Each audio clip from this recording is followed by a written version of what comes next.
Just enjoying the training days we're getting. Early on in the year was just lots of games, and now we're enjoying just some good weather, some good training, get after the details. And for the weekend, we know that we're in for another tough test. But we love the challenge. We'll go to San Jose. They're off to a really good start. Bruce Arena, his staff have brought new ideas, new energy to the whole thing, a winning mentality. You can see it. They've added some winners to the roster.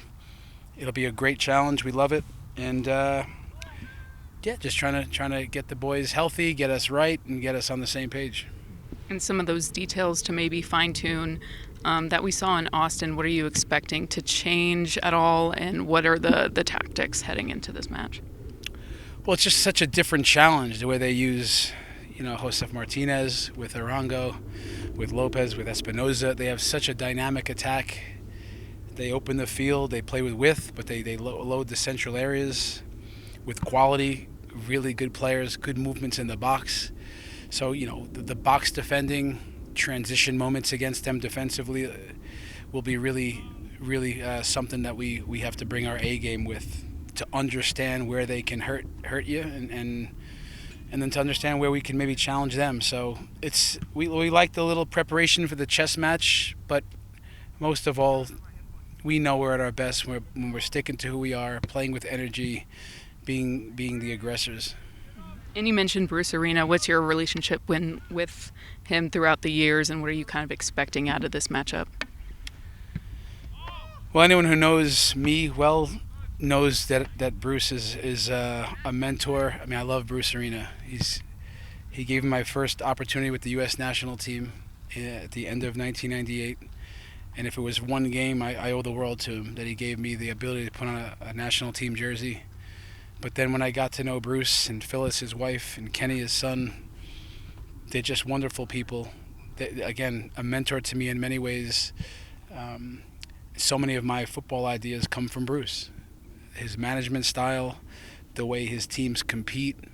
He always knows the right buttons to push. Tactically, he's smart, but he knows how to get the most out of guys. And I was one of those guys that was mentored by him. So I owe so much to Bruce Arena. I might not be a football person that I respect more. So oddly enough, Dave Sarakin, his assistant coach, was my coach, and I mean, he's another person in my life that means so much to me on and off the pitch. So it's a little bit a reunion to see those guys, and then we compete for 90 minutes. And Zach Steffen just earned, I believe, his fourth call-up under Pochettino to the Nations League competition. What do you tell him when he gets these call-up after call-up? And then also kind of preparing Adam Beaudry for his absence and stepping up in the net. Well, anytime a guy is out or missing or national team call-up, it's the next man up mentality around here, and we get excited quickly.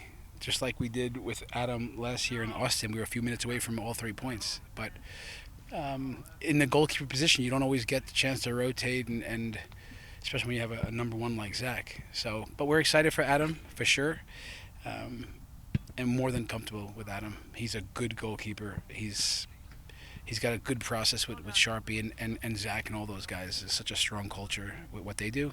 And then for Zach, I mean, I said it with the Olympics last year with Georgie, and when you know the dreams of these players, it's to wear the red, white, and blue. It's for Zach. He's been on a mission to deliver here for the Rapids. He's done that, to lead this team in so many ways. But his performances might put him in a spot to get considered for the national team, and he's done that. Even after a lot of criticism last year in many ways on the outside. We know on the inside how good he is, how consistent he is, his process, what a winner he is, leader. So the fact that he was knocking on the door, got in the door, and now he's like, no chance, I'm not letting it go. So his dream is our dream for sure. We're supportive of him every way, and yeah, we thought he did really well for himself last camp.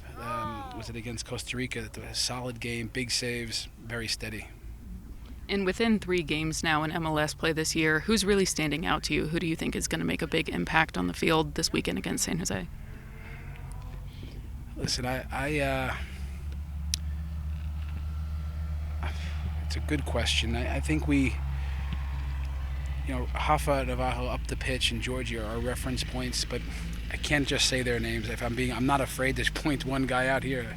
I promise you, but those guys are our reference points. Cole Bassett's the engine in midfield. Like, you just go up and down, and then if we identify San Jose's strengths are that front 3/4, because Espinoza is going to be a wing back likely, and he can cause fits.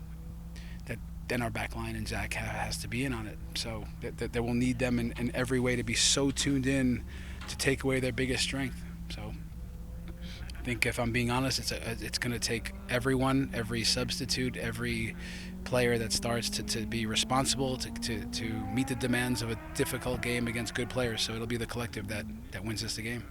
And last one, a bit of an injury report. We saw Maxu get some minutes back in this weekend. How are the guys feeling, and what are you expecting?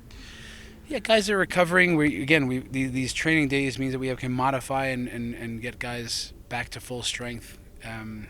Reggie, Maxu, Keegan with a little knock got himself back.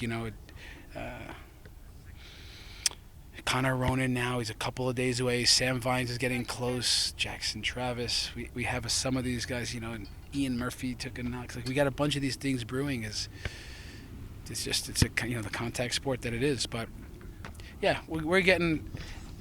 It's rare that you're at full fitness. Every team deals with this a bit, but we're getting close with some key guys too. And until then, we just focus on taking the right steps, get guys back, and then all the steps to keep guys healthy.